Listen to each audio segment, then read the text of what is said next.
Olá, muito prazer, doutor Ismael Corrêa falando com vocês e hoje um dia muito especial. Estou recebendo aqui um colega, um advogado que atuou muito tempo na área de previdência, hoje numa posição mais privilegiada, que é o doutor Lucas Costa, lá de Cruzeiro, é isso, doutor? Isso mesmo, Cruzeiro, Vale do Paraíba, interior de São Paulo. Para mim é uma honra, viu? Receber você aqui, saber a sua dedicação e o zelo que você tem pelo seu trabalho e ter se dirigido até aqui, Avenida Paulista, um dia chuvoso em São Paulo, um trânsito absurdo e você assumindo lá o seu compromisso e veio bater esse papo com a gente aqui que vai ser muito proveitoso, né? Com certeza, o prazer é meu.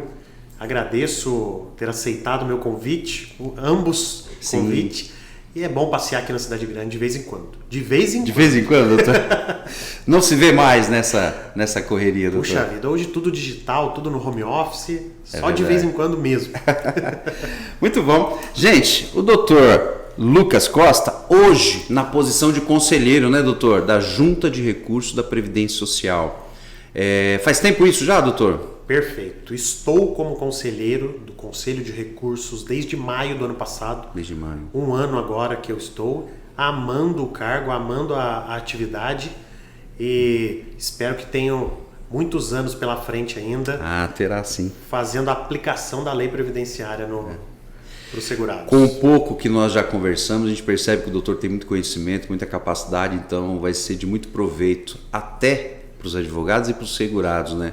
Ver uma pessoa com a visão que o doutor tem, conhecimento e entendimento da matéria e estando na posição que está, para nós só temos a agradecer porque literalmente se vê lá que o senhor vai aplicar a justiça. Então é o que nós precisamos, é o que nós buscamos, né? Perfeito. Doutor, agora vamos nas curiosidades aqui.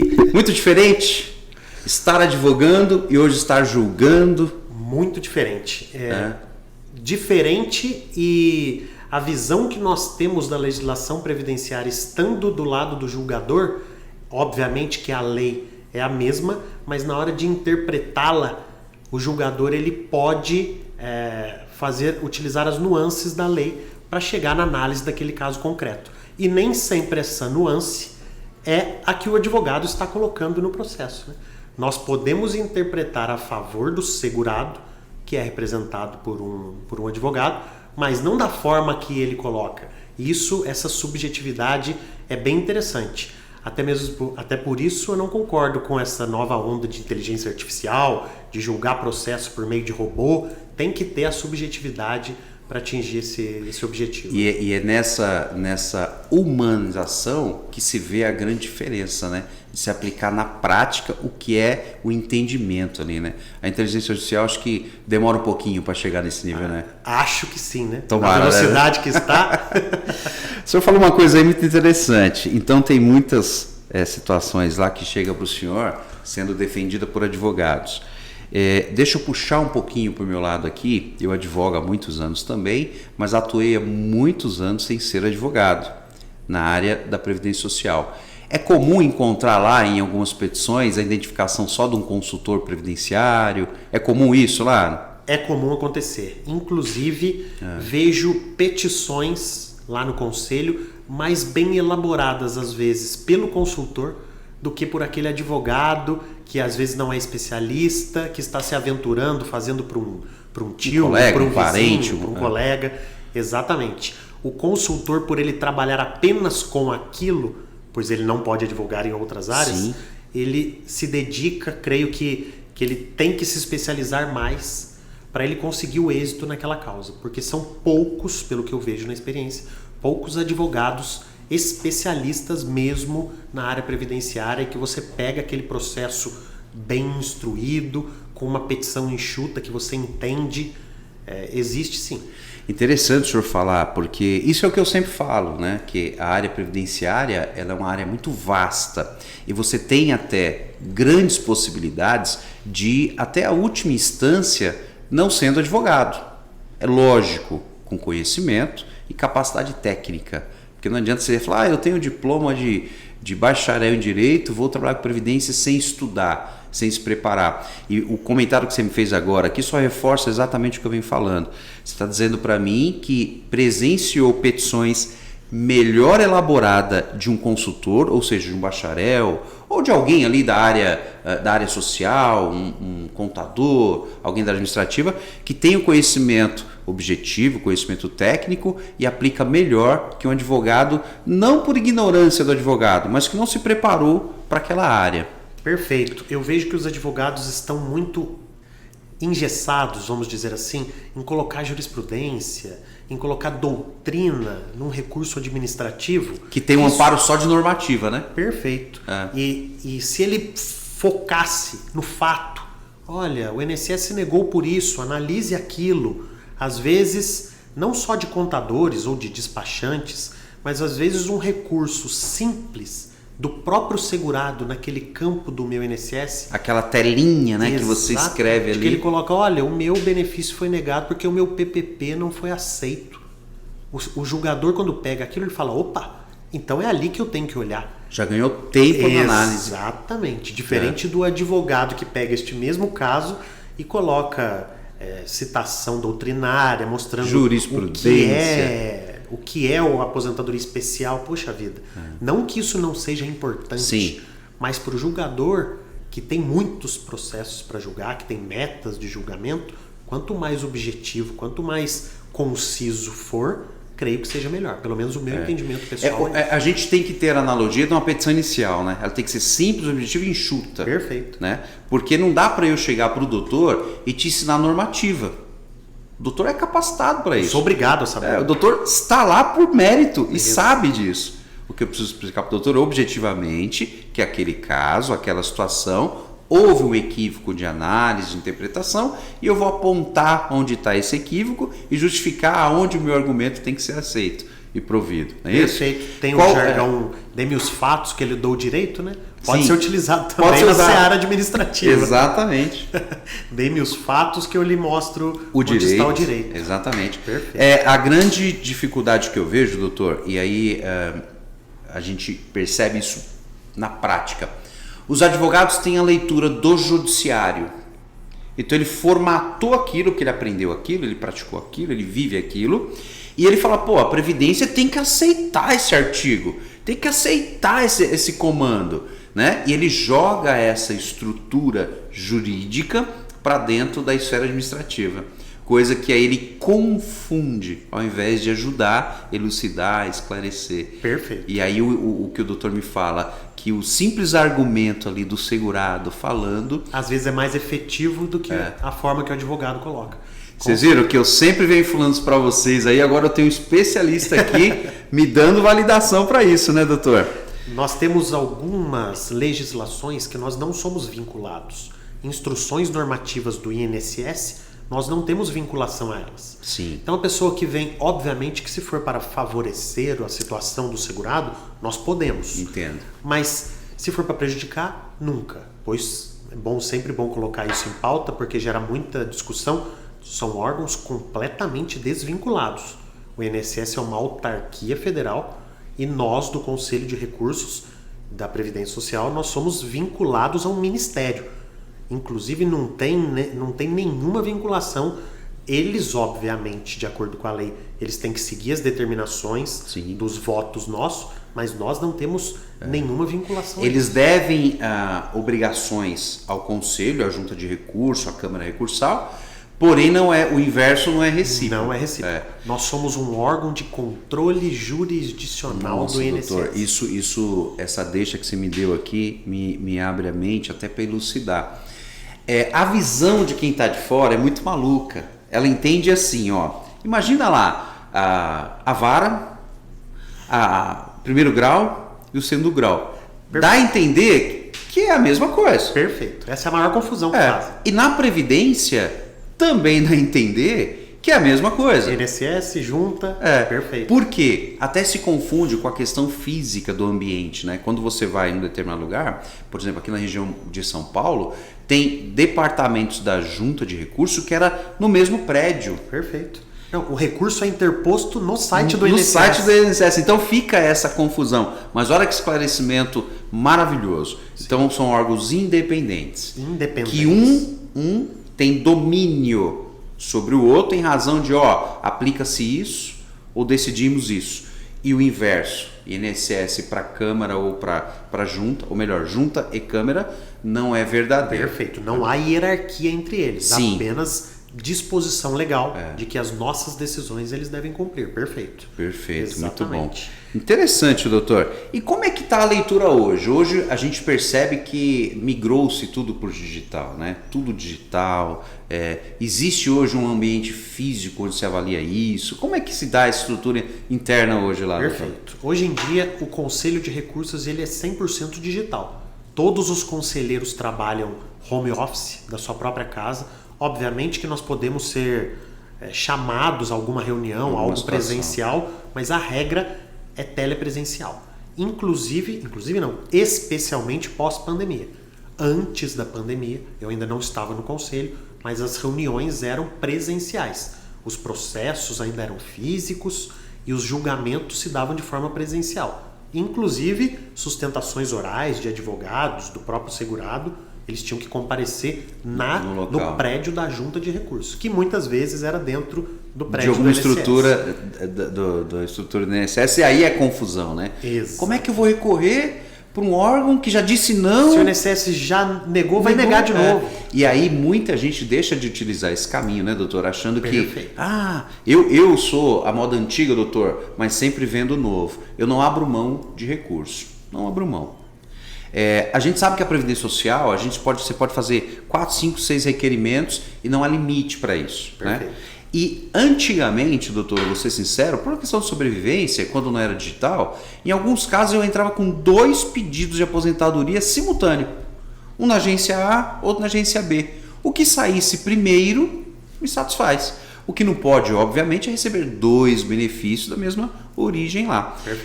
Então a gente se fazia muito isso. Né? Então, nesse caso, com essa digitalização, facilitou. Né? E aí, em razão disso aí, também há muito indeferimento. Exatamente. Facilitou os requerimentos. Da mesma forma que facilitou o requerimento, facilita o indeferimento também. Exatamente. Então, o que eu faço, doutor? Isso eu estou te falando na prática. Né? Eu atuo muito na área administrativa, não abro mão. Tá? Tenho meu corpo jurídico, tenho os advogados que trabalham para mim, mas não abro mão do administrativo. E eu faço os requerimentos e são indeferidos às vezes, automaticamente pelo sistema. Eu faço o recurso. Perfeito. Faço o recurso, enquanto ele faz seguindo o trâmite dele, eu faço um novo requerimento. Pô, mas esse aqui tem 3 meses que está em recurso, não saiu, eu requeri outro e saiu o outro. Só que aqueles 3 meses eu brigo no recurso. Perfeito. Não abro mão dele. Né? Eu até deixo lá, e é uma recomendação muito técnica, né, que eu deixo para a minha equipe, deixa autorizada a reafirmação de DER. Perfeito. Permita para o analista, permita para o conselheiro te dar essa oportunidade. Não que eu concordo, mas que eu permito. E depois eu discuto os atrasados. Sim, né? sim. Assim, É de uma forma que você tenha proveito da situação. E o resultado é o quê? Você não quer a concessão, você não quer a liberação do processo? Só vai mudar a ordem, o que recebe primeiro, que é o que eu faço. Então, o senhor acha que essa conduta de recorrer independente da causa ali é saudável, é produtivo? Muito saudável. Inclusive, eu tenho 2 pontuações sobre isso. Concedendo o benefício para o cliente e deixando uma parte dos atrasados para discutir depois, a ansiedade do cliente já baixou. Ele já ficou satisfeito. Tranquilizou. Né? Ele vai aguardar o tempo que for para ter os atrasados. E dentro do recurso, quando nós vamos julgar, nós somos obrigados a verificar toda a situação pretérita daquele segurado. E quando a gente baixa o CNIS e a gente vê que ele já teve um benefício concedido posteriormente, eu vou analisar, por que esse aqui não foi concedido e o 2 meses depois foi? Será que o INSS já assumiu algo administrativamente que eu posso só utilizar? Homologar não seria prova emprestada, mas eu posso, não perdeu o objeto, mas ele já reconheceu o direito no NB, no número de benefício tal. Isso fica muito mais fácil para eu julgar. E aí no meu dispositivo eu coloco, o INSS apenas deve fazer a intimação do segurado para que ele diga qual benefício ele quer. Porque pode ter uma diferença de RMI, alguma regra diferente. Um detalhezinho muda a renda, né? Perfeito. Mas ajuda e essa estratégia dá certo sim. Eu vejo como uma validação. tanto é que meu recurso cabe que o benefício foi concedido. Perfeito. Né? É lógico, pode ser que conceda porque 1 mês a mais, 2 meses a mais, mudou ali a somatória e preencheu um outro requisito. Mas de alguma forma eu estou dizendo, faz jus. Sim, perfeito. E é comum eu até peticionar e informar, essa demanda aqui não tem nada a ver com o benefício já concedido. Então eu vou orientando ali de forma peticionada, de forma clara e objetiva, para que eu entenda assim, doutor, quanto mais informação eu dou para o analista ali, para o conselheiro, mais facilita o meu processo. Com certeza. Que é um pensamento que eu tenho. Eu não preciso empurrar lá, como a gente vem falando, normativas, jurisprudências, fazer aquelas petições de 30 laudas. Nossa. Não preciso disso. Por então, favor. essa leitura é a que eu aplico e é onde eu tenho muitos resultados. Confesso que às vezes eu prefiro 1000 vezes manter e aguardar. Eu sei que a demanda ela é muito grande, mas manter o aguardar o julgamento do que judicializar. Muitas coisas eu decido, aguarda aqui, explico para o cliente o porquê, e a leitura é muito fácil de entender. Quando você judicializa, ele tem que respeitar a hierarquia de primeira instância, segunda instância, terceira, sabe-se lá que argumento vão usar. Porém, na hora que você executa, você entra na fase de execução, que é o precatório. Exato. E para quem vive do resultado, quem vive do final ali, é sofredor, doutor. Né? Porém, há casos e casos. Por isso que eu falo que a advocacia previdenciária ela tem que ser tratada de forma artesanal. Cada caso que chega para nós, a minha equipe, ela é treinada para filtrar se aquele caso é igual ao do José, é igual ao do Joaquim, ou é um caso diferente que tem que ser aplicada uma estrutura diferente nele. Então, advogar na área previdenciária é entender que cada processo é confeccionado de forma artesanal. Por isso que eu tenho os resultados que eu tenho, por isso que eu tenho o volume de ações que a gente tem e o êxito nelas aí, onde nos favorece e favorece o nosso cliente, né? Doutor, eu quero entrar numa área aqui de polêmica, hein? Vamos. Quero aproveitar aqui que o doutor nos deu essa oportunidade. Deixa eu só puxar um fiozinho desse Fique à detalhe vontade. que o senhor falou. Nós, no conselho, isso pouca gente sabe também. Quando o recurso ele é recebido, ele é proposto por um advogado, nós somos obrigados a analisar a causa de pedido, o objeto proposto pelo advogado. Então, se eu vejo naquele processo administrativo que caberia algo diferente, exemplo, um enquadramento por categoria profissional que consta na carteira, mas o advogado não pediu, eu não posso conceder. Então, quando este recurso é feito pelo segurado sem advogado, eu devo analisar o processo todo. Então, olha o advogado despreparado, que não é especialista, que não estudou aquele caso, que prejuízo ele pode trazer para o cliente. Deixa eu ver se eu entendi, doutor. Aí me desculpe a gente falar nessa forma, até porque eu quero que quem assista esse material, que são pessoas que estão ali com interesse em conhecer a área previdenciária, às vezes bacharel, aquele que não tirou a carteira, mas quer aprender. Então, vou falar um linguajar que facilita aqui. Você está dizendo para mim que se for peticionado por advogado, o julgamento tem que ser padronizado nos limites do pedido. Como na justiça. Como na justiça. Exato. Então, se você é um especialista, se você é um advogado, você tem que saber o que você está pedindo. Perfeito. Se você é leigo, eu posso ter mais amplitude no seu direito. Se o recurso é feito por um leigo, exatamente o que o senhor disse, eu sou obrigado a analisar o processo capa a capa para ver se existe algum erro do INSS. É uma revisão, literalmente. Exatamente. Tá? E quando a gente fala do leigo, eu posso considerar que o consultor previdenciário representando aquela pessoa equipara-se ao titular, ao segurado? Pode, porque o nosso regimento interno ele fala em advogado. Então ele fala em procurador. Você está dizendo para mim que é mais vantajoso, então, trabalhar sem ter a carteira da ordem no regime da estrutura previdenciária do que como advogado? Na prática pode ser que seja levado dessa forma. Porém, se o advogado tiver conhecimento e saber o que está pedindo, ele também vai ter muito resultado. Perfeito. É só você inteirar ali na sua causa de pedir e cercar todos os direitos. Por exemplo, uma reafirmação de DER, né? Eu tenho alguns escritórios, não sei nomes, advogados, que eu pego recursos para julgar, que quando eu vejo o logotipo já me dá um sentimento bom. que eu falo, esse cara, eu Sabe sei que essa petição vai ser fazendo. boa. Que bom. Então, no final das contas, o mais vantajoso, o mais valioso é pegar um profissional que saiba... Até porque quando você quer o teu direito bem representado, você quer o melhor, né? Você quer o melhor profissional, a melhor pessoa. Então, por isso, o advogado tem que se preparar. Eu já peguei muitas situações, doutor, de benefícios que foram cassados, né? Não pela junta nem pela Câmara, foi cassado judicialmente em razão de denúncia de coisa errada. E a pessoa me procurar. Geralmente a gente fica com receio de pôr a mão, mas eu tenho um olhar mais clínico e eu consigo passar esse olhar. Eu vou falar um assunto que não tem nada a ver com o julgamento da junta de recurso, mas a pessoa entender a importância de ter conhecimento ou não. Gerou para essa pessoa uma dívida de R$500 mil de devolução, R$500 mil. Ele me procura um advogado. O advogado entra com a ação insistindo no erro e faz o pedido literalmente engessado. O professor entendeu o raciocínio, tá? Caberia para ele uma aposentadoria proporcional se ele abrisse mão daquele erro. Certo. Eu errei, tá certo, eu concordo. Então eu quero abrir mão, mas eu quero que me conceda essa mesma aposentadoria de forma proporcional. Ou seja, faltou esse pedido na ação. Puxa vida. Em razão disso, ele me procurou, eu achei um caminho. Eu judicializei com outro pedido que não deu litispendência e concedi a aposentadoria dele proporcional. Porém, o que eu tive que fazer? Um requerimento novo, ser indeferido, e esse requerimento eu judicializasse, porque o outro já tinha... Sim, compreendo. O que aconteceu? Ele pegou a regra nova.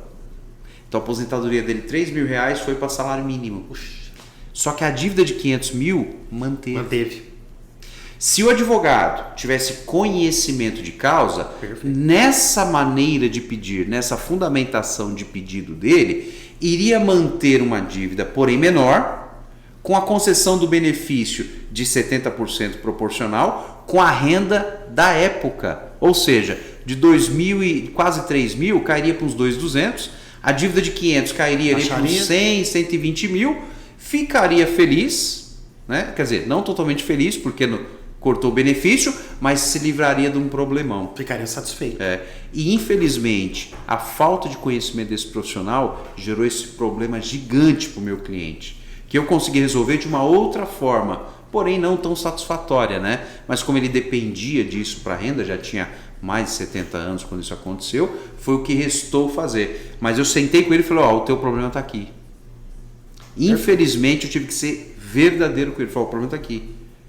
Se tivesse feito de tal forma, resolveria. O resultado seria melhor. Entendi. Falta de conhecer a matéria. Imagino que o senhor se depara com um monte de situação assim. Com certeza. Eu costumo dizer que o advogado previdenciarista e o advogado criminal têm que ser muito bem escolhidos. Porque não tem uma segunda chance. Exatamente. Você só vai aposentar uma vez e no criminal você pode ser preso. Nas outras, tem uma segunda chance. Eu vou ter um outro emprego, eu vou alugar uma outra casa, eu vou casar de novo. Exatamente. Mas no criminal e no previdenciário, o advogado tem que ser essa analogia especialista. É perfeita. Então é comum, doutor, ter pedidos lá que não lhe permite aplicar o que deveria ser aplicado. Eu tento mostrar que é minha obrigação legal interpretar, responder de ofício. Tento também mostrar para os outros conselheiros votantes essa possibilidade para não sair o segurado prejudicado. Mas se ele cai com outro conselheiro que não tem este entendimento, ou se eu não vejo essa possibilidade, se eu vejo que tem apenas advogado representando e vou direto no pedido do advogado, eu nem teria vislumbrado essa possibilidade. Então, pois é. Você já se cerca ou você já aplica com objetividade o que está ali, né? Se peticionou e fez o pedido de advogado, a interpretação que você tem como norma lá, como regimento, tem que ser aplicada. Perfeito. Até porque seria uma atitude não confortável do seu lado se você apontasse ali. Mas tem hora que dá vontade de falar, doutor, exatamente. caminha isso aqui. Nós temos também, poucos advogados utilizam, nós temos enunciados, que nós somos vinculados a esses enunciados. Equipara-se uma jurisprudência? Equipara-se a súmulas. Sabe, as súmulas dos tribunais. E esses enunciados, eles trazem, vamos dizer, fácil, um linguajar acessível ao segurado, porque o segurado pode ele mesmo atuar em favor, né? E poucos advogados utilizam. Eu já vi apresentar a súmula da TNU que eu não estou vinculado a ela, só que o enunciado dizia aquilo e o advogado não utilizou aquele enunciado. Então essa conversa nossa aqui, esse interesse meu em difundir mais a atividade do conselho, também é para isso. Para facilitar a vida do conselheiro que está julgando e para trazer mais benefícios para os segurados que estão necessitados. Que às vezes têm o direito, porém mal representados, né? Exato. A importância de estudar e entender a matéria de fato, né, doutor? Perfeito. Isso é muito importante. Eu sei que o direito... Desculpe te atrapalhar. Imagina. Eu sei que o direito previdenciário ele é gigantesco. Sim. Tem rural, tem especial, tem salário maternidade. É difícil saber tudo. Sim. Chega a ser impossível saber. Até porque, saber. Na minha prática, eu tenho 26 anos de atuação e eu me limito à minha região. Perfeito. Né? A minha região. O que eu tenho mais de demanda aqui? Eu tenho periculosidade, salubridade. Vamos transformar isso no direito previdenciário. Eu vou apresentar um PPP, eu vou provar isso, aquilo, outro. Porém, a gente estava batendo um papo aqui em off falando da questão dos pescadores, é isso? Exatamente. Para mim eu não faço ideia. Seguro defeso. Seguro defeso. Perfeito. É um benefício que a INSS paga, que é devido aos pescadores, que um tempo eles não podem pescar e têm direito a esse auxílio do governo, que é administrado, que é pago pelo INSS. Só que é raríssimo. Tem advogado que trabalha a vida toda e não pega um caso porque na região não chegou esse Porém, ele não está limitado a isso, até porque hoje a digitalização dos escritórios permite atender alguém lá no Pará. Exatamente. Né? Exatamente. E você tendo conhecimento, você vai sobressair lá no Pará, trabalhando da região que você está. Perfeito. Oportunidade tem muita, né? Exatamente. E para o doutor lá, que o senhor está na posição de conselheiro e está na sua região lá, região do Vale do Paraíba. Do Paraíba, uma região muito bonita, por sinal. Sim. Taubaté, aquela região São toda ali. Especificamente você está em Cruzeiro lá, né? Perfeito. Então vamos lá, vamos conhecer um pouquinho desse ambiente aí, falando de uma maneira mais tranquila. Daqui a pouco nós vamos pegar um pouquinho mais pesado. Bora. Como que é lá a sua demanda? Então você está lá, recebeu a tua demanda, você vai julgar casos da sua região só? Como que é isso? Perfeito. Nós temos um sistema que nós utilizamos esse sistema para os julgamentos. E nós temos obrigação de julgar os recursos em ordem cronológica na nossa caixa de recursos. Tá. Eu não posso privilegiar. Esse recurso aqui está difícil, vou deixar para lá que eu tô com preguiça. Não, eu tenho que cumprir. Inclusive o conselheiro é obrigado a cumprir esta ordem, porque de 3 em 3 anos nós somos reavaliados. E uma das formas de avaliação é essa, se esta ordem for cumprida. Okay. Seria muito fácil o conselheiro pulando até encontrar aposentadoria por idade, por exemplo, que é mais eu domino a aposentadoria por idade, eu vou tratar só... Exatamente. Entendi. A única hipótese de furar essa fila é o mandado de segurança. E aí nós somos obrigados. Nós somos cientificados pelo secretário da nossa junta e falou: olha, foi distribuído um mandado de segurança para você tem que incluir em pauta este mês. Tem um prazo aí para julgar. Exatamente. Muito importante. Se houver determinação judicial para inclusão em pauta. Porque tem muita gente que impetra o mandado de segurança e o juiz não dá a liminar. Nossa. Nós somos intimados da mesma forma, mas nós não somos obrigados a julgar. Você vai dizer assim: eu vou julgar. A gente responde para o juiz dizendo: está em pauta, está na fila, acabou. Agora, olha que informação maravilhosa. Se o mandado de segurança não tiver especificamente o pedido da inclusão na pauta imediata ali, imagino, né? Porque na pauta ele vai estar, né? Você não tem obrigação. Não tem obrigação. Você vai responder: já está na fila. Né? Perfeito, exatamente. Por isso que muita gente não tem o resultado positivo com o mandado de segurança, então, né? Exatamente. E nós vemos muito, eu sempre analiso a decisão liminar do juiz para ver se tem essa determinação de inclusão em pauta ou não. E tem juízes que entendem o nosso lado. A demanda é grande, o número de servidores. Os juízes às vezes também confundem servidor do INSS com o conselheiro do CRPS, mas não tem importância. O número de servidores é pequeno, nós não deixamos de ser servidor por causa disso. Sim. E aí não dá liminar. Quando não dá liminar, aí nós não somos obrigados a julgar de plano. E um outro detalhe interessante, não sei se a gente já vai entrar no ponto. Não, fique à vontade, tá fluindo, tá muito bom, já vamos falar do assunto. Só segurando um pouquinho, só para a gente deixar bem claro. Então quer dizer que lá na tua região você atende uma demanda que está listada. Que está listada. Que está programada para executar. Perfeito. E pode cair de qualquer região do Brasil. Território nacional, qualquer Perfeito. região do Brasil. E aí a abertura que nós vemos é, em caso de mandado de segurança, imediatamente entra lá na sua pauta quando tem a efetiva ordem. Perfeitamente. Certo. Isso mesmo. Então, continuando o mandado de segurança, mandado vamos de lá. segurança é interessante essa questão. Quando tem a ordem para incluir, eu sou obrigado a incluir. Eu tenho que cumprir a ordem. Ok. Ah, mas e se fosse para você fazer um pedido de diligência? E se fosse para intimar o segurado para apresentar um documento novo que seria importante? Eu não posso. Perdeu a oportunidade. Minha ordem é incluir em pauta de julgamento. Ok. Então o advogado ele tem que analisar Entender, né?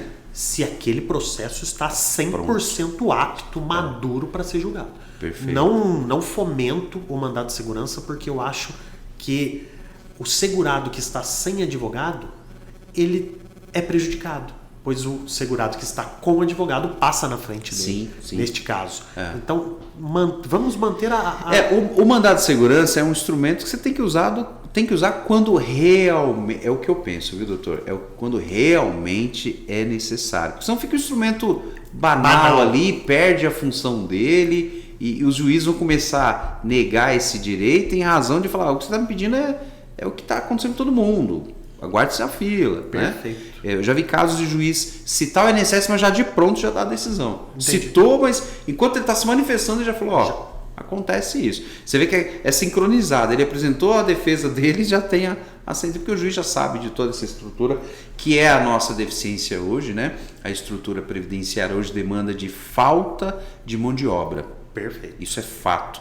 E quem trabalha com previdência tem que entender isso. Como é que foge disso? Instruindo o processo de forma correta, eliminando lá pendências de CNIS, deixando ele enxuto para que o julgador, no caso lá da agência, quando você faz o requerimento, ele entender que preencher os requisitos ali não vai criar caso. Né? Tem casos que quando a gente manda redondinho, o próprio sistema concede, a gente sabe disso. O analista vai lá só dar aquela checada e concede. Então, demanda muito conhecimento técnico e aplicar isso para quê? Se precisar da Câmara de Recurso, seja por algo sustentado ali mesmo, com tese, com documentação probatória. Então, o mandado de segurança, para mim, na minha opinião, é um instrumento que se usa eventualmente. Em última hipótese. Exatamente. Perfeito. Agora, falando em julgamento lá, doutor, eu vou puxar um pouquinho para a minha área, tá? A minha área é a minha especialidade aqui, como eu estou na região, eu gosto de falar sempre que a minha região é a região metropolitana. Nós estamos aqui na sede da Avenida Paulista e eu tenho minha unidade lá no ABC que demanda muitos pedidos com insalubridade. Usa muito PPP para provar atividade, a exposição a agentes, às vezes ruído, químico, biológico e aí por aí vai. Como que é a leitura hoje? Porque é comum e muito comum terem negado o pedido lá na agência e a gente obrigatoriamente recorre lá. Quando chega falando para o leigo, para aquela pessoa que não tem o conhecimento técnico, chegou esse pedido lá, é reavaliado por um perito novamente? Ou você vai aproveitar aquela perícia que foi feita no documento para enquadrar aquele pedido? Perfeito. Nós temos autorização legal para analisar o PPP, sem encaminhar este PPP para outro perito. Perfeito. Inclusive, há casos em que o INSS esquece de encaminhar para o perito a análise do PPP. Muito comum. Muito comum. A pessoa recorre para o conselho. Nós não somos obrigados a devolver para que haja uma análise médica. Nós podemos analisar. Até porque você é o órgão que tem autonomia para esse julgamento. Você não depende de ninguém, né? Perfeito. E até porque a análise de um PPP, ela é documental, ela é objetiva. Sim. Eu tenho que enquadrar aquele PPP nos ditames da lei. Perfeito. Não há necessidade de um médico, obviamente que o médico ele tem mais conhecimento de determinadas áreas. Sim. Mas diferente de um laudo médico de um benefício por incapacidade. Esse eu não posso analisar. Mas o PPP, num caso de pedido de conversão, de tempo especial ou de aposentadoria especial, nós temos sim competência para analisar. Tá, então isso, no meu entender, às vezes até benéfico quando o INSS esquece e vai para o conselheiro, porque de uma forma técnica, com conhecimento e aplicando as normas lá, ele pode até favorecer o entendimento de uma procedência, de um deferimento ali daquele pedido. Perfeito. Você entrou num ponto fundamental. Quem vai advogar para segurado que trabalhou exposto a algum agente prejudicial à saúde ou integridade física, tem que advogar com o enunciado do CRPS em mãos. Não vou lembrar o número agora, mas creio que seja o número 13, que fala das atividades especiais, especialmente do ruído. Qual técnica correta para ser utilizada, qual a intensidade do ruído utilizado. Demonstra que se o conselheiro tiver em dúvida, ele pode solicitar a LTCAT.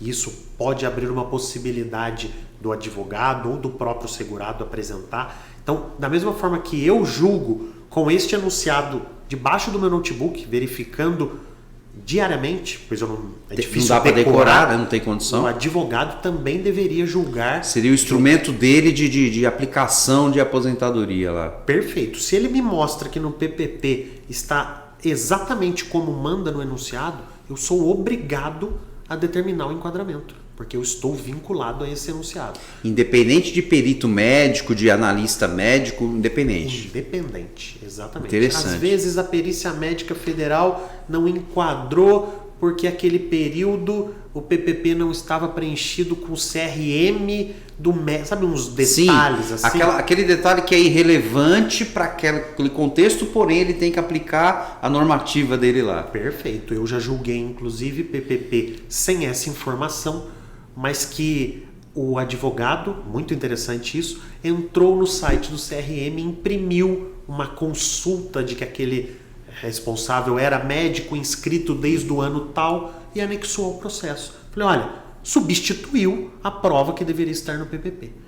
Este é o meu entendimento. Nós devemos sempre analisar o PPP, seja o documento que for, Sim, que for comprobatório lá. 28 de abril de 95 Sim. por categoria profissional, a favor do segurado. Tá. Pois ele não tem gerência nenhuma sobre o PPP. É aquele entendimento que eu sempre uso aqui, ele é a parte fraca da relação.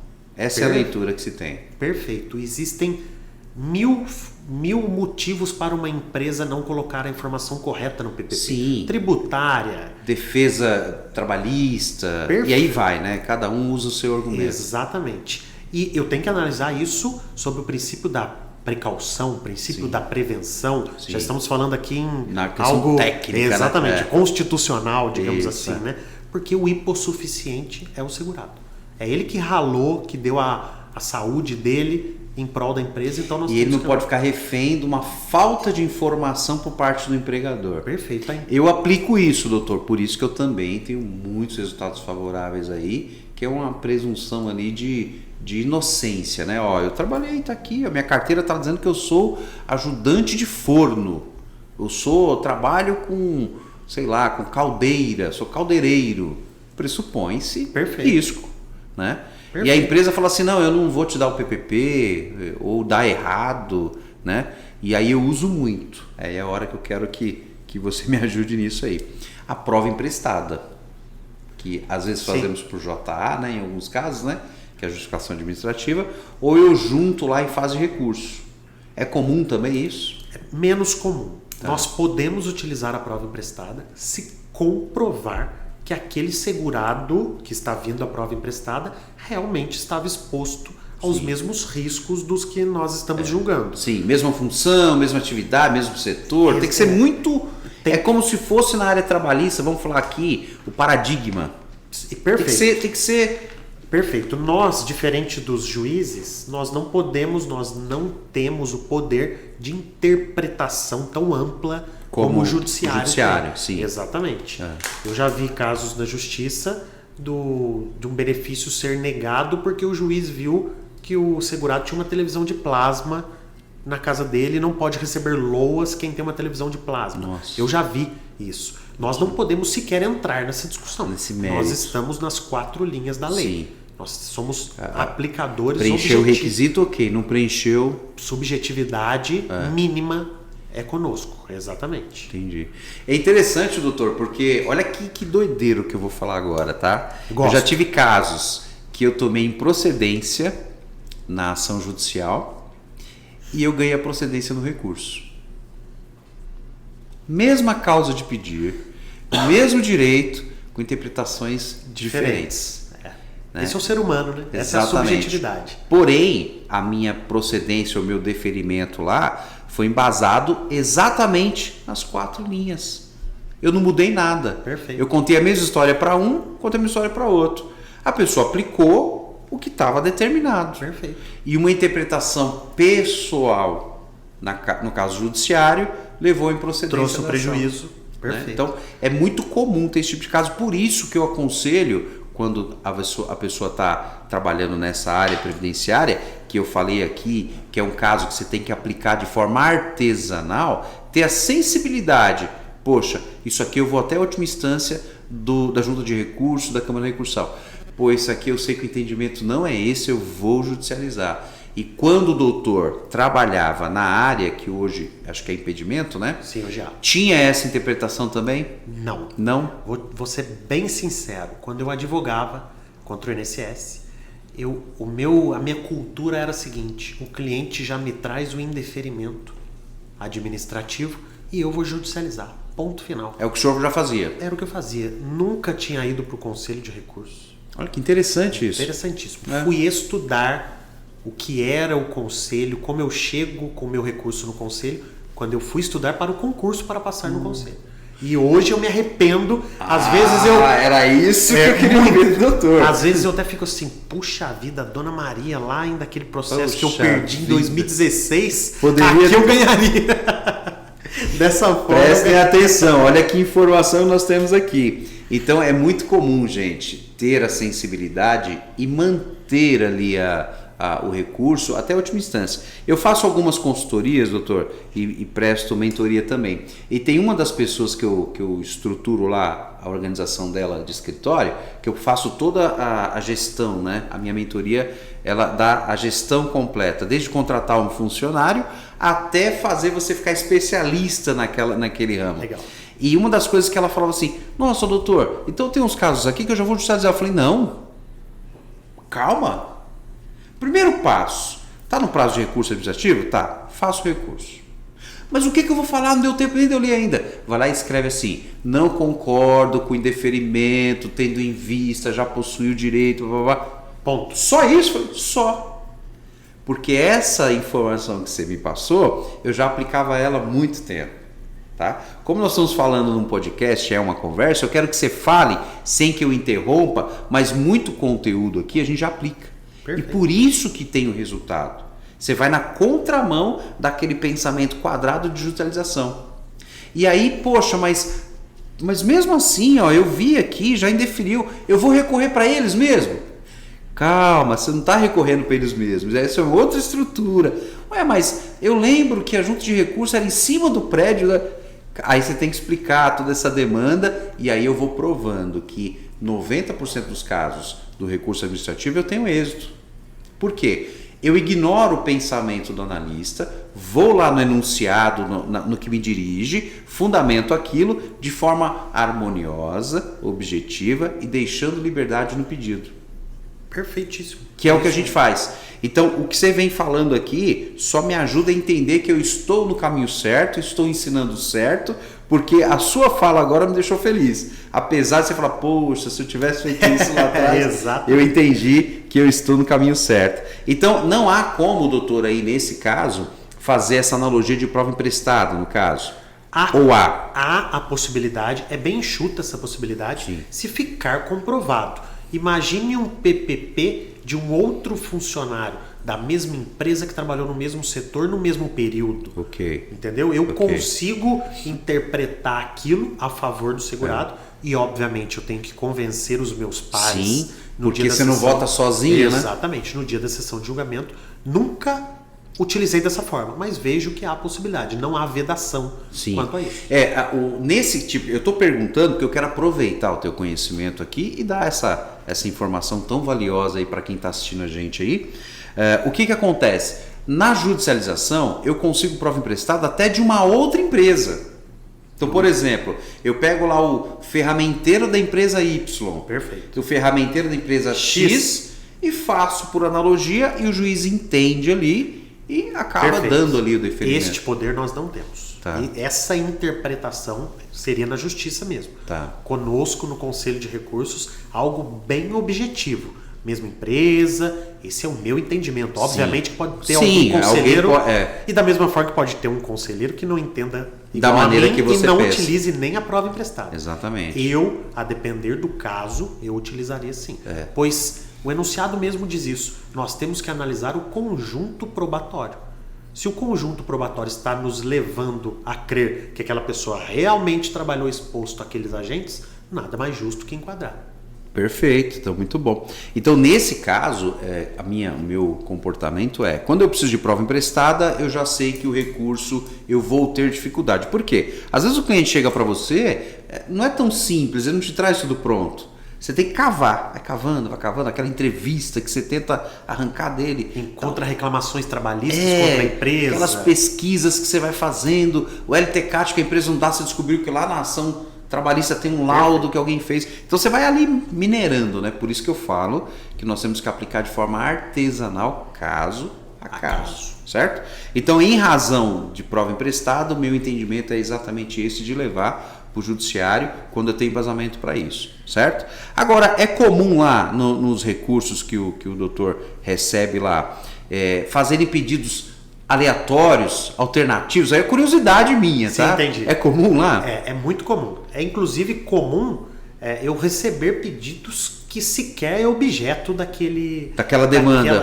Uma pessoa fazendo fazendo um pedido de aposentadoria por tempo de contribuição e discutindo carência, algo distinto, entendeu? Acontece bastante, até porque é um órgão que a propositura do recurso é muito simples.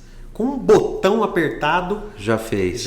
Eu já recebi recursos para julgar. Nós não recebemos apenas recursos de indeferimentos. Nós recebemos recursos de deferimentos parciais. Já fiz muito isso. E aí eu já recebi assim, não concordo com o valor da minha aposentadoria. O segurado escreveu desta forma. E aí eu tenho que analisar para ver se o cálculo da aposentadoria está correto. Um detalhe que é pequenininho para o segurado que vai apertar o botão lá. Para vocês. Eu fiquei 3 horas só para dizer assim, ó. Tá o cálculo correto, tá certo. Conferir e bate com o que a legislação lhe permite. Não sei se é o caso de julgamento. Acredito que ainda não teve, né? A vida toda. A gente sabe que pelo portal você pode fazer o requerimento. Não fiz ainda, porque eu judicializo, porque a gente entende que a demanda judicial para esse fim, ela vai ter mais celeridade, ou melhor, vai ter mais agilidade, em razão deles já terem ali uma pauta definida para isso. Mas você imagina algum recurso de negativa de vida toda chegando lá para vocês? Imagino, com certeza. O regimento interno do Conselho foi alterado recente agora, em 2022. E uma das melhores alterações que teve no regimento interno foi a possibilidade de nós, conselheiros, utilizarmos os entendimentos do STF e do STJ interessante. nos nossos julgamentos. Porém, recursos já transitados em julgado. Ok. Entendeu? Então, já fundamentado ali. Transitado em julgado. A partir do momento que a revisão da vida toda transitar em julgado, não vai ser agora, porque essa semana teve os embargos de declaração, nós, conselheiros, poderemos julgar a favor na revisão da vida toda. Por enquanto, não. Inclusive, por enquanto, não chegou nada até nós, pois o INSS sobrestou, suspendeu. É isso que eu ia falar. Tudo. Se eu não me engano, acho que eu fiz 1 ou 2 casos, exatamente para saber como é que seria a dinâmica. Porém, esses 2 casos já judicializei também. Na hora que chegar para você, um exemplo, o conselheiro vai, judicializou. Judicializou, eu não posso julgar. Não posso mexer, né? Exatamente. Isso é importante vocês saberem. Quando, doutores, você judicializa uma ação e você tem um recurso administrativo em andamento, esquece aquela demanda, viu? Vocês têm por obrigação a não julgá-lo, não é isso? Perfeito. Nós não podemos sequer conhecer no recurso. Nem conhece. Não, é o que chamamos de renúncia tácita. você tacitamente renunciou ao direito de utilizar o Até conselho. porque você está usando duas estruturas para a mesma... Perfeito, para não gerar decisões conflitantes. Exatamente, Perfeito. Interessante. E a instância judicial, obviamente, que tem mais força que nós, e se houvesse conflito... Sim, aí teria que sobrepor a questão judiciária, né? Perfeito. Muito então, bom. Há a doutor. possibilidade. Eu acho, entendimento meu, que no futuro chegarão decisões do INSS de revisão da vida toda, mas não especificamente da tese da vida toda, mas questões discutindo salário de contribuição, vínculos perfeito. lá de 1978 Que não migraram, o INSS que não- não está encontrando ou não está averbando. Isso creio que chegará até nós. Lembrando que se for judicializado, Não tem Você como. não tem- Se tiver o mesmo objeto, não podemos discutir. se o tema for o mesmo, o pedido for o mesmo, não vai ter Exatamente. condição. Essa dica, não sei se eu tenho competência para dar essa dica, mas o advogado que for judicializar a revisão da vida toda, eu já oriento a fazer a judicialização já com pedido do acerto do CNIS. Da inclusão daqueles salários Daqueles de períodos contribuição. que por alguma razão não apareceram lá. Perfeito, porque se constar um vínculo sem remunerações, o INSS lá no cumprimento de sentença da ação judicial, ele vai considerar salário mínimo. Sim. E pode ser que o programinha que o advogado utilizou para fazer o cálculo não considerou. considerou o salário mínimo. É. E pode ser que E aí haja dá uma uma divergência. desvantagem. É. Isso tem que ser analisado. É aquela volta de novo daquela história. Processo previdenciário. Artesanal. Cada caso avaliado. Eu tenho uma dinâmica aqui que eu treino muito estagiário, viu, doutor? E eu tenho as pessoas que eu treinei e as pessoas que eu treinei vão replicando isso, né? Mas ele mexe, eu chamo alguém, senta aqui comigo. O que te ensinaram? Como é que você está fazendo? Porque o zelo que a gente tem é Legal. esse, exatamente para que o nosso cliente seja respeitado. Além de ministrar aula e fazer curso, a gente tem o nosso carro-chefe, que é o escritório. Então a gente não só dá aula, a gente advoga e dá aula. E o que mais eu tenho que prezar é o meu cliente. Porque o aluno ele vai ter o contato comigo, vai tirar a dúvida dele e vai aplicar. O cliente, uma vez que concedeu, ou faz uma revisão, ou se for judicial, transitou em julgado e acabou. Perfeito. Então esse é o zelo que a gente tem de forma artesanal. Ótimo. Doutor, me fala alguma curiosidade aí que você queira falar da parte recursal, porque eu não quero ir te bombardeando de perguntas, que eu não sei o limite até onde você pode falar. Acho que uma curiosidade muito legal é que também agora, com a alteração do regimento interno, o prazo, a partir do momento que necessita da utilização do conselho, o nosso prazo é em dias úteis.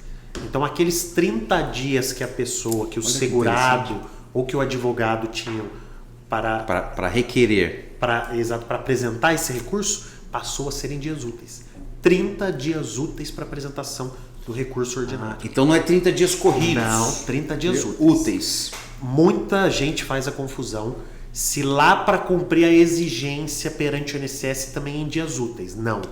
É a partir do momento que se necessita do conselho. Que é quando há o indeferimento ou o deferimento de algo pelo INSS. A partir daquele momento, 30 dias úteis. Tá, perfeito. E tem gente que fala, puxa vida, perdi o prazo por 2 dias, não vou mais fazer. Conta para ver se está em dias úteis. Pode ser que em dias úteis não tenha perdido. Provavelmente não perdeu. Não é o nosso caso aqui, mas geralmente falou, recorre a si mesmo. Exatamente. Depois a gente vai ver. E já vai pensando no plano B. Que a gente faz, né? Exatamente. Doutor, curiosidade minha, tá? O doutor advogava por resultado, porque é o que eu faço isso aqui. E minha dificuldade é sempre, né? A de todos, né? É aguardar o resultado. Por isso você tem que achar alternativas para garantir, tirar aquela ansiedade do segurado, né? Do cliente e falar, agora calma que eu vou ter fôlego para brigar pelo restante. Perfeito. Eu dizia que eu tinha que resolver 2 problemas do meu cliente. O problema imediato e o mediato. Sim. O imediato era conceder um benefício agora.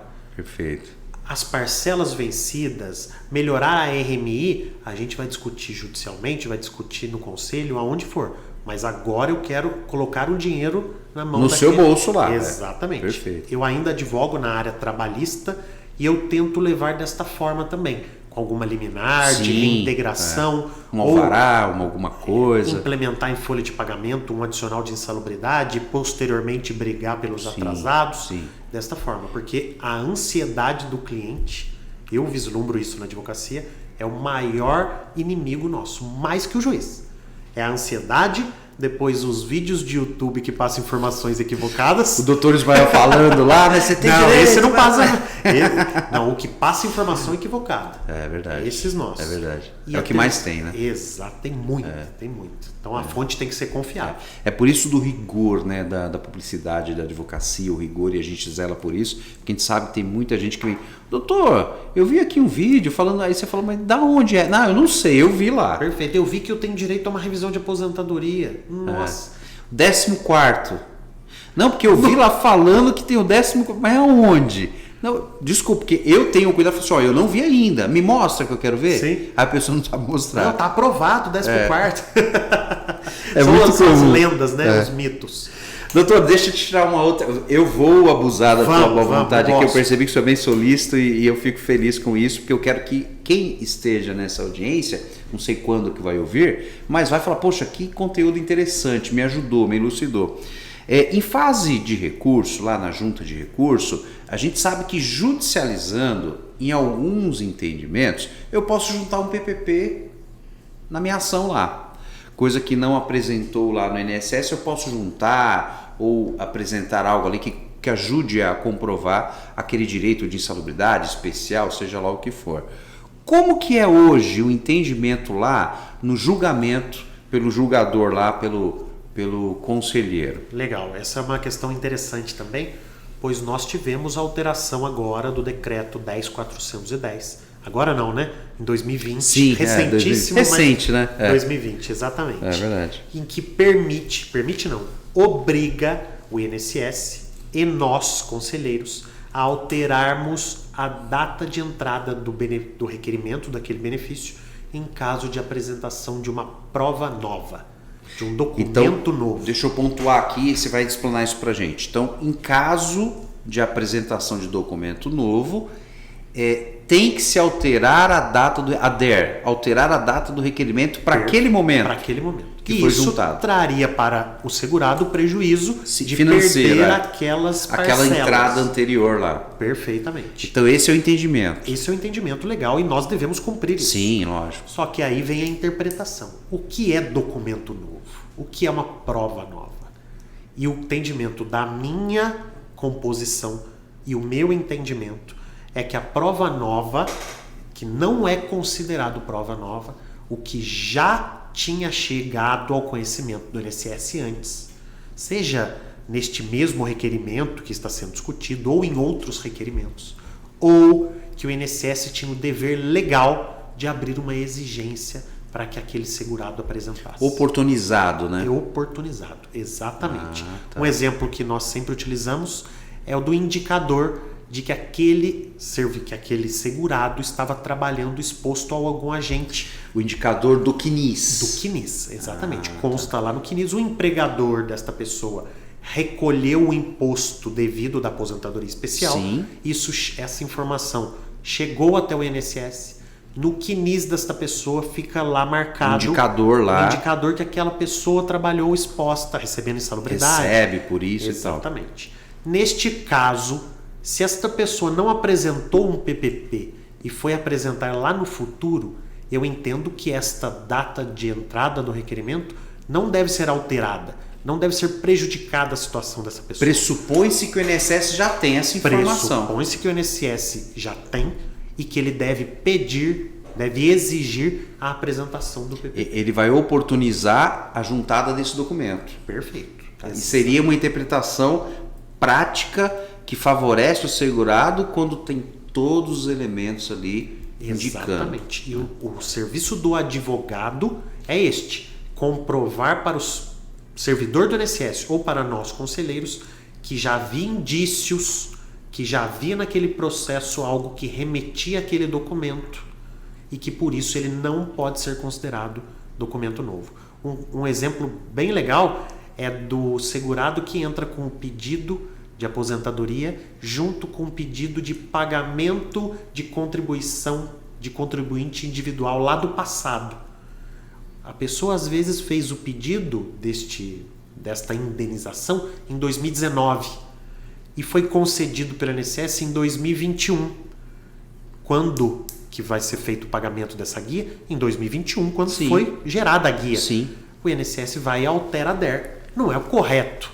Porque quando que essa pessoa estava pedindo? Desde Lá. 2019. Perfeito. Desde antes da alteração do decreto em 2020. Perfeito. Então todos esses detalhes... É uma interpretação, né, nesse caso. E E aí- nesse caso vocês têm essa condição de fazer essa análise. Temos sim, temos essa condição. Temos a obrigação de analisar desta forma. Entendi. Então, Diferente do advogado que não apresenta a carteira de trabalho no requerimento inicial, que é um absurdo, que a carteira de trabalho é documento indispensável, e depois quer discutir que era obrigatório abrir uma exigência para apresentação de carteira porque é documento... você não me pediu, como é que eu ia saber? Poxa vida, né? é o mínimo num pedido de aposentadoria é a carteira de Faz trabalho. parte ali do requerimento, né? Exato. É muito comum esse tipo de coisa, porque a nova geração, ela vem entendendo assim, quando eu falo nova geração, eu tenho 47, doutor. Faz parte da nova geração. Tá, que bom, que bom. Mas eu vejo muita gente aí achando que só o CNIS resolve. Só o CNIS. Não, o CNIS está lá, já migrou aqui e tal. Não sabe ler o CNIS, não sabe ler indicador, não sabe nada. Pior disso. que o CNIS é achar que a simulação do INSS funciona. Nossa, essa aí é covardia, porque é muito comum, já vi casos aqui com o cliente falando, doutor, aqui ó, deu xizinho, não, deu o tiquezinho tudo, eu vou fazer o requerimento. Falei, então faz agora aí com o celular aí na minha frente. Aí dá lá o sistema, já indefere. Ué, estranho, né? Eu já julguei, olha, mais de 5 recursos que as razões do segurado era eu dei entrada porque o simulador mostrou que eu tinha direito e eu quero por causa disso. Tá dizendo que eu quero. E eu tenho que analisar o processo todo e mostrar que ele ainda não tem direito. Exatamente. É uma coisa que valorizou muito o trabalho do planejamento previdenciário, né? Isso fez com que o planejamento ficasse muito mais valorizado. Com certeza. Porque, de fato, ele realmente muda e muda muito o valor do benefício, o valor da RMI, que é o que vem acontecendo. Com regras de transição aí que bagunçam a cabeça de todo mundo, o planejamento se tornou fundamental. Exatamente. E quando a gente fala que o advogado não apresentou o PPP, vamos considerar aqui o seguinte, talvez o advogado tenha pego esse processo administrativo já na fase de julgamento. E o próprio requerimento foi feito pelo segurado. Então ele falou, não, tá aqui, ó, apertei, né, assim. Sim. Eu falo muito pro pessoal que estuda comigo o seguinte, falo, gente, não é porque digitalizou que facilitou. Eu vejo pelo contrário. A digitalização dificultou. Por exemplo, doutor, como é que você chega pro idoso e fala assim, ó, agora você junta o CPF seu em formato de PDF. Pronto, você já falou... Já falou inglês. Faz o upload aqui da sua certidão de nascimento ou casamento, mas é em PDF. Desculpa, Sim, difícil. É difícil, né? Apesar do acesso ser fácil, a maneira de acessar é fácil, porém a dinâmica de operacionar aquilo para o idoso é extremamente difícil, né? Ainda Por mais isso, o sistema do INSS que dá um probleminha ou outro sempre, o aplicativo. exatamente. Então, a falta de estrutura de profissionais nessa área aí faz com que eles façam o pedido lá sozinho, porque acha que é simples, que alguém falou que é simples, e aí cai na mão do advogado lá um requerimento que não apresentou o PPP. Poxa, mas por que você não apresentou? Ah, eu não sabia. Aí ele tem que tentar salvar isso. Perfeito. É aí que entra a habilidade dele. Pô, tá em prazo de recurso? Pô, deixa eu juntar aqui. Essa é a questão, né? E ouvindo o doutor falar que tem essas nuances, tem esses caminhos, Sim. abre a mente de muita gente. Então, esse conteúdo aqui é maravilhoso. E veja que interessante, uma das formas de salvar. Nunca julguei assim, mas poderia interpretar dessa forma. Já pensou se esse segurado, lá quando ele foi fazer o pedido, aquela perguntinha, tem período especial, ele colocou sim? Era obrigação do INSS ter aberto uma exigência para falar, então me apresente o PPP. Agora você está no prazo, me traga. Mesmo, Né? mas o INSS não fez e indeferiu. Dá para se discutir a não alteração dessa Sim, data. e aí um pedido fundamentado, uma Perfeito. petiçãozinha bem explicativa, que ela é bem mais fácil do que uma petição inicial, porque você está falando direto ali com o conselheiro ali, quem está julgando, e facilita o trâmite, né? A pessoa fala, eu já entendi o que você quer. Deixa eu ver. Palavras-chave. Vou direto ali no assunto. Realmente, você tinha isso. razão. Perfeito. Né? E aí quando sobe, mesmo o INSS recorrendo e sobe para a Câmara de Recurso, também já vai direcionado. Com certeza. Porque o INSS vai recorrer naquele ponto que você falou. Então, Perfeito. a importância do conhecimento. Doutor, tem 1 hora já que estamos falando aqui. Não é possível, mas 1 já. hora. E eu quero aproveitá-lo aqui, viu? O que o senhor falaria aí, então, para a galera que está iniciando na área de previdência? Quando eu falo essa galera, eu falo advogados que estão migrando de área, porque há muitos anos atrás, quando eu iniciei, quem atuava em previdência era discriminado. Sim. Era discriminado. Ah, você fica aí aposentando o velhinho, o salário mínimo, da cobra deles ainda, Como né? se fosse algo fácil. Né? Exatamente. Hoje, você vê o pessoal pedindo, pelo amor de Deus, me ensina, colegas de faculdade me procurando, pedindo ajuda. Poxa, mas como assim e tal? Você concedendo benefícios de 7 mil. E a pessoa falou, não, mas tem gente que recebe 7 mil? Óbvio. Sim. Tem gente que contribui acima do teto, ou melhor, no teto, né? Ganha acima do teto e contribui no teto. Então, é uma área hoje que todo mundo tem olhado de uma forma... Com bons olhos. Com bons olhos. E o que o senhor daria de conselho para essas pessoas? É importante aprender isso?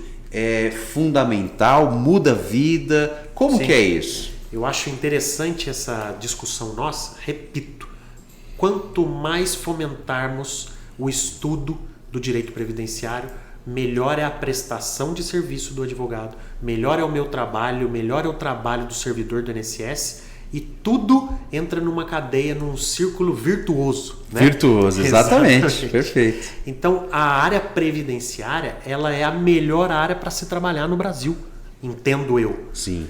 Porque o público-alvo dela é gigantesco. Você pode conseguir um LOAS para uma criança de um dia de nascimento. De nascimento, exatamente. Pode trabalhar para o adolescente também no LOAS ou numa pensão por morte. Pode trabalhar para a pessoa na vida adulta, num benefício por incapacidade. E, principalmente, para os idosos em uma aposentadoria.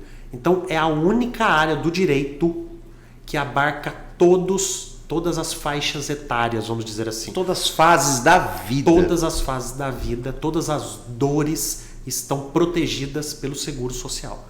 Então, o advogado, além dele ter este público-alvo gigantesco, ele está fora da possibilidade de inadimplemento. Quem advoga contra o INSS nunca vai tomar calote.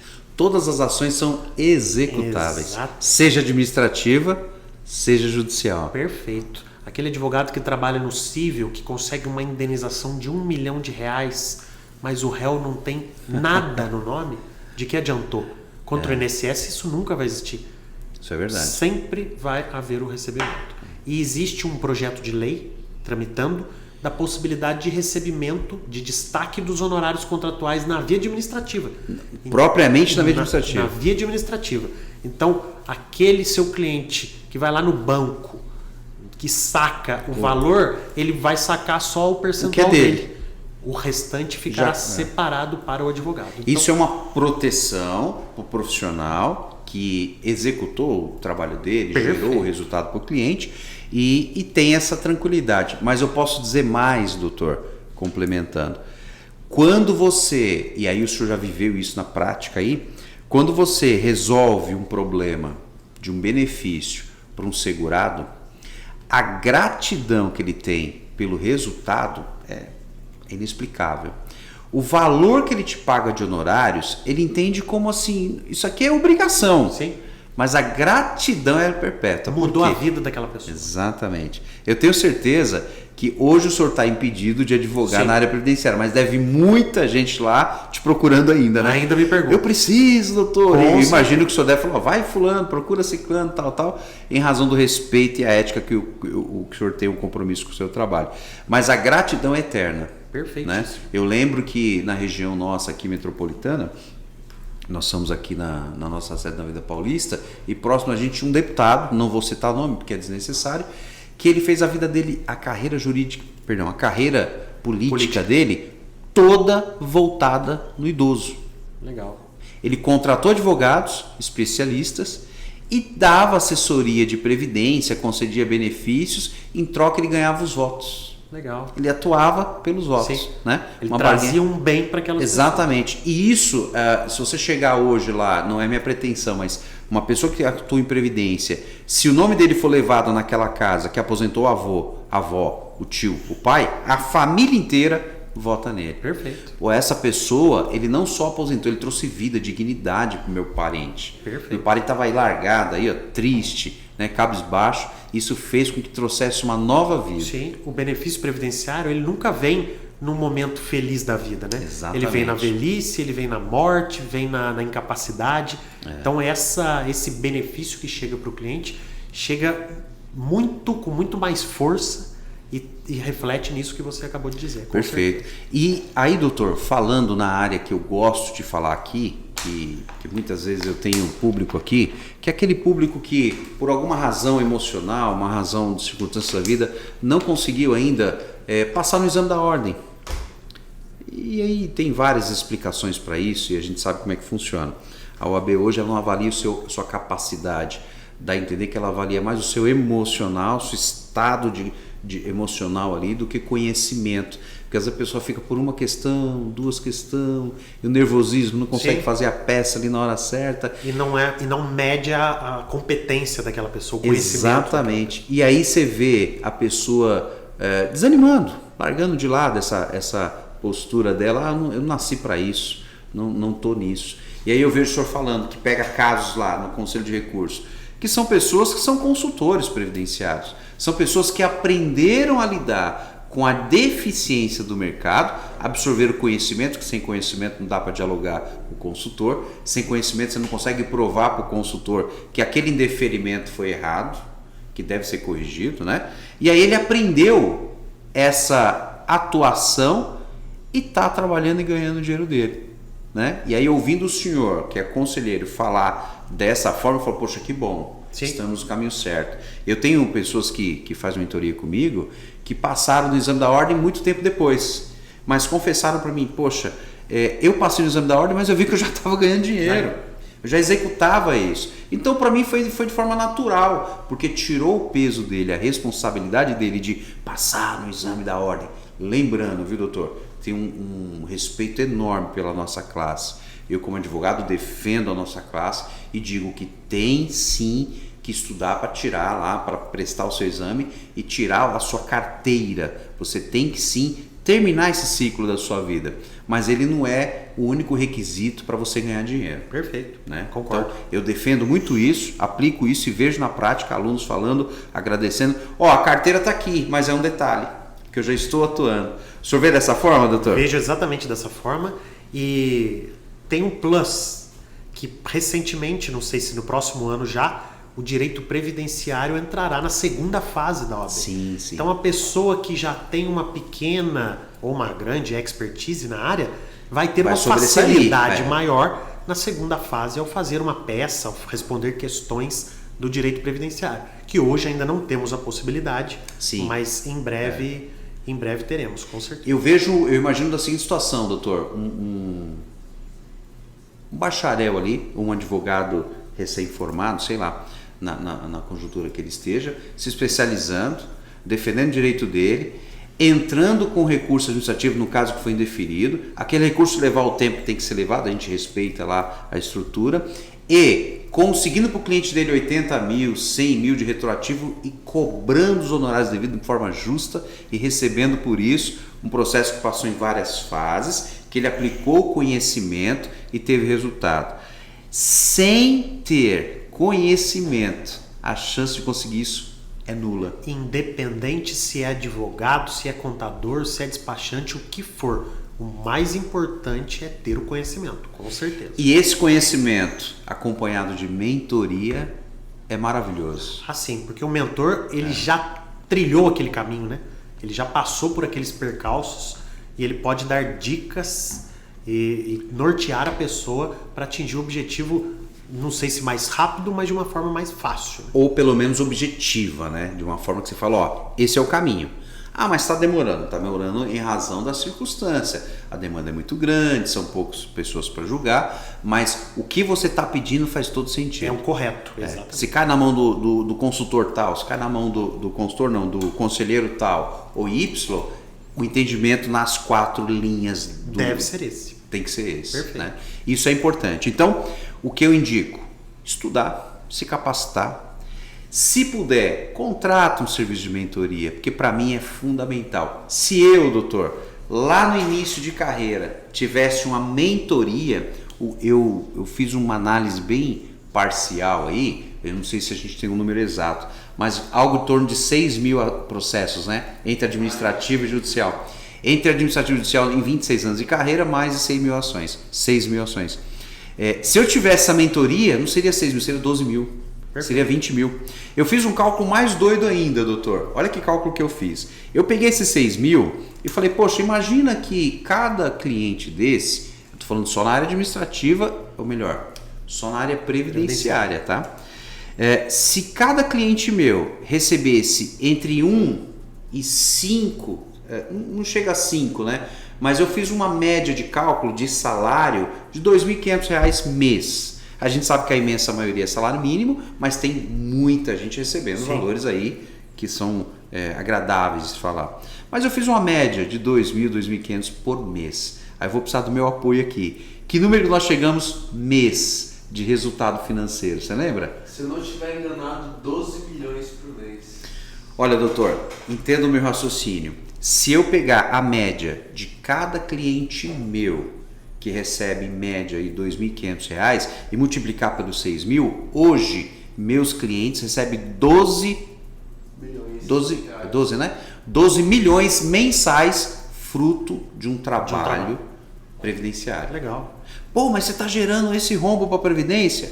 Não. Estou trazendo este benefício para meus clientes. Do cliente que plantou, ele só está colhendo aquilo que ele plantou. Perfeito. Nós somos a ferramenta que fez ele chegar de forma mais rápida, mais dinâmica e objetiva, certo? Como o doutor desempenhou há muito tempo. Hoje do outro lado, hoje o senhor está como julgador. Porém, o senhor sabe que um trabalho bem equilibrado, bem ajustado, o resultado é fato.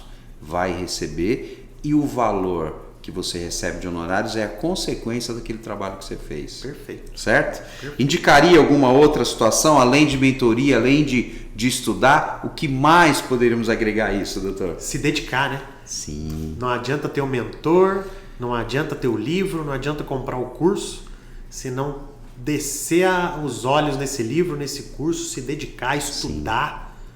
Não precisa virar madrugada, tem os extremos, né? Sim. Mas se dedicar ainda mais no direito previdenciário, que muda toda semana, para não falar todo dia, sempre tem uma súmula, sempre tem um entendimento, uma instrução, um memorando, sempre tem algo para acrescentar e esse detalhe é o que vai trazer a diferença. Exatamente. Eu lembro que muitos amigos comentavam assim, pô, mas essa área de vocês é muito complexa, toda hora muda. Mas sabe que análise que eu faço disso, doutor? Toda vez que muda sutilezas, detalhes, que vai só agregar o que você já sabe. Perfeito. Não muda radicalmente 180 graus. Ele vai dizer, ó, agora é assim, porém você complementa com isso. Assim. Eu acho que deveria pensar de outra forma. Poxa, mudou. Eu vou estudar essa alteração e eu tenho certeza que muita gente vai desistir por causa dela. Exatamente. Então eu vou me sobressair, com certeza. A minha equipe está sempre preparada, né? Tem gente que está comigo há 10 anos, há 15 anos, e eles falam, nossa, doutor, veio uma reforma agora que... Eu falei, calma, não se preocupa. Toda reforma é bom pra gente. Exato. Por quê? Muita confusão, muito desespero, muito vídeo no YouTube falando besteira. Aí você vai ver, não tem nada daquilo. É no caos que o advogado ganha dinheiro. Exatamente, muito bom.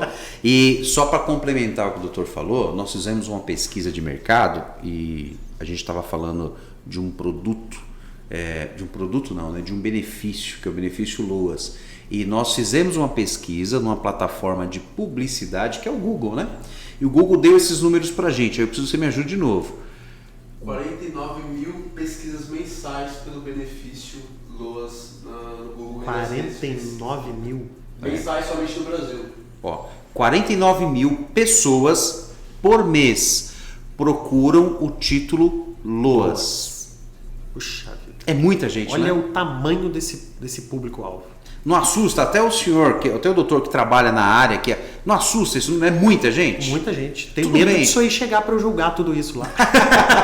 Espero que não, espero que sejam que os profissionais apliquem as regras, que é uma questão de regra, Perfeito. regramento, aplicou, viu que tem direito, né? É lógico que vai ter um ou outro que vai chegar lá na mão do doutor. Mas olha que interessante como essa demanda é gigantesca. Né? E a gente está falando de um país que é continental, né? A nossa extensão é absurda, a nossa extensão territorial. E o digital nos permite estar em tantos lugares ao mesmo tempo, né? Perfeito. Atuando de uma forma dinâmica, né? Hoje eu tenho clientes espalhados no Brasil inteiro.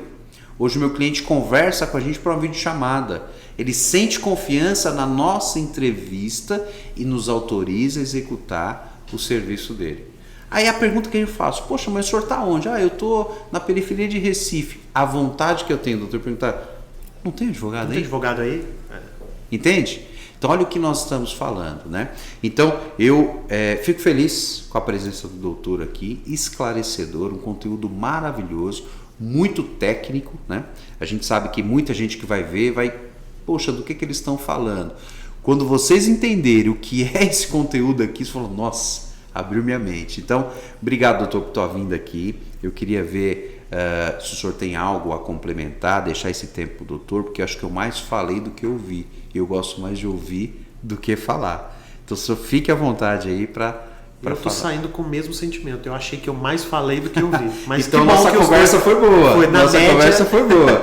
Porque quando eu tenho uma oportunidade de tratar com um colega que a gente sabe que tem embasamento, tem conteúdo, a gente se deixar fica horas e horas falando. Perfeito. Tem muita coisa aqui, doutor, que eu não consegui falar e eu queria falar. Mas a gente tem que respeitar o horário, tempo. Teremos outras oportunidades. Sim, a partir de já fica o convite em aberto aí para uma nova conversa, tratando um tema mais específico. Mas, no geral, o que eu queria que o senhor me dissesse é o seguinte: vale a pena recorrer para a Câmara ou para a Junta de Recurso? A hierarquia Sim. diz que é Junta, depois Câmara. Né? Até para explicar, para o pessoal entender qual é a ordem aí e fazendo analogia à Justiça. Como que seria? Perfeito. A primeira instância são as juntas de recurso, onde eu estou.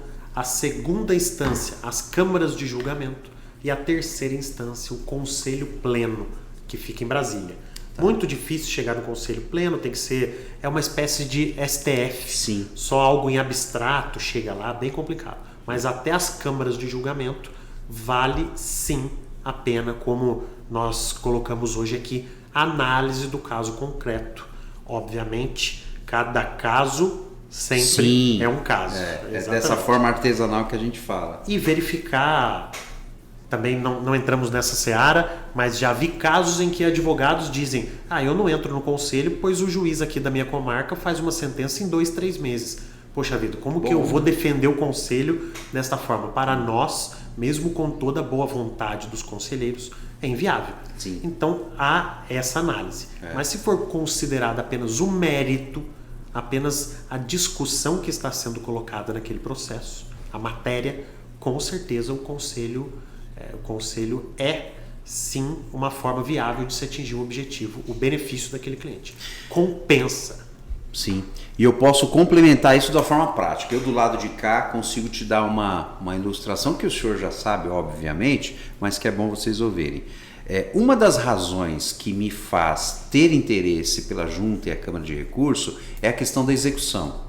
Isso para mim é primordial, porque eu tenho demanda no Brasil inteiro. E tem local, por exemplo, eu vou pegar aqui a região de Campinas, ali, desesperador. Região de Campinas ali, uma sentença uma perícia com benefício de invalidez 8 meses, eu não sei contar agora, mas uma sentença é 1 ano, 1 ano e meio. Recurso, aí vem para cá, para o tribunal, que nós estamos do lado, não sei se o senhor viu aqui, estamos do lado aqui. Assim, então esquece. Em contrapartida, eu tenho casos que em 8 meses, 6 meses teve resultado. E o cliente recebeu os valores sem precisar, doutor, passar para aquele trâmite de RPV, de precatório, que mudou todo o cenário agora, né? Tinha uma programação feita, desprogramaram. Perfeito. Então eu tenho casos aqui que eu falo, o teu nós vamos aguardar aqui, Porque a tua região vai te perder aí 5 anos de espera. Perfeito. E aqui 1 ano e meio, 2 anos eu consigo. É lógico, é a sensibilidade que você tem que ter. E só atuando na área com conhecimento você consegue fazer essa leitura. Mas eu não abro mão, como disse aqui já, de fazer o meu requerimento lá no recurso administrativo da Junta de Recursos. Né? Nós agradecemos, inclusive, porque receber um benefício, receber um recurso bem fundamentado, para nós é o maior prazer que tem julgar recursos de escritórios de advogados competentes e bem fundamentados. Facilita muito a nossa vida. Perfeito. Doutor, obrigado, meu amigo, pelo seu agradeço. tempo, ter vindo aqui, né? Nós vamos deixar aqui no link aí o @ do doutor, né? Esse material é exclusivo para o YouTube, porém a gente utiliza também parte dele no Instagram, que é o nosso Instagram de trabalho. E toda postagem nossa, também os cortes definidos, vamos marcar o doutor com a sua autorização, lógico, né? Eu queria que você deixasse suas considerações finais aqui por esse bate-papo e já agradecendo mais uma vez. Claro, eu agradeço novamente. Vim passear na cidade grande, sempre interessante, e expor e aprender da mesma forma. Não estou apenas só passando informações, estou recebendo informações também. E deixar o último recado, deixei para o último, mas já falei sobre ele. O nicho do direito previdenciário é o melhor que existe no Brasil. Então você vai fazer um favor para mim. Você vai falar de novo essa frase olhando para essa câmera aqui. Para essa aqui? O direito previdenciário é a melhor área para se trabalhar no Brasil, por N motivos, mas necessitamos de advogados, de profissionais especializados e competentes na área, o que facilita o trabalho do servidor do INSS que vai analisar, de um conselheiro do Conselho de Recursos, de um juiz, e facilita e traz um benefício óbvio para o seu cliente. Quanto maior o preparo do advogado, todas as classes se beneficiam com isso. E é isso que eu tento fomentar, não só do direito previdenciário administrativo recursal, mas englobando todas as áreas, inclusive a judicial. Perfeito, doutor. Maravilhoso, porque realmente é uma área escassa, né? Poucos profissionais. Poucos efetivamente dedicados, né? especialistas na área. E eu percebo que quanto mais conhecimento, quanto mais esforço você tem em aprender, mais você se destaca, mais você ganha com isso. Um exemplo hoje eu tenho a oportunidade de estar na Avenida Paulista, um escritório que cuida exclusivamente de direito previdenciário, do lado do MASP, um dos locais mais caros da região de São Paulo.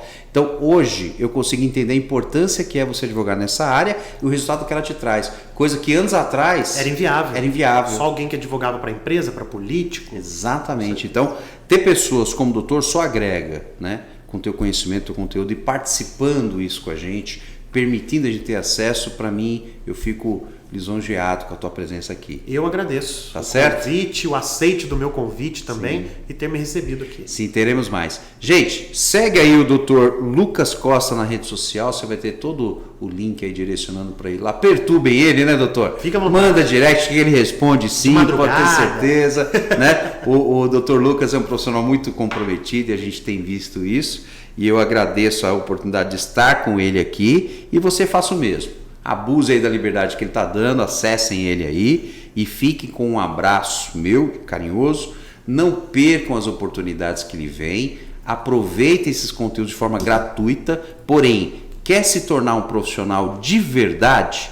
Procure se especializar. Você tem 2 pessoas aqui gabaritadas, um que é conselheiro da Junta de Recursos, né, da Previdência Social, eu, um advogado já conceituado há mais de 26 anos na área, que temos um pouquinho para falar, né? Pouquinho só, sim, mas o suficiente para dar diferença. Com certeza. Combinado? Doutor, muito obrigado mais uma vez. Eu agradeço. Vá com Deus no seu retorno aí, sucesso na sua profissão lá. Até a próxima. Tá, obrigado. Ok?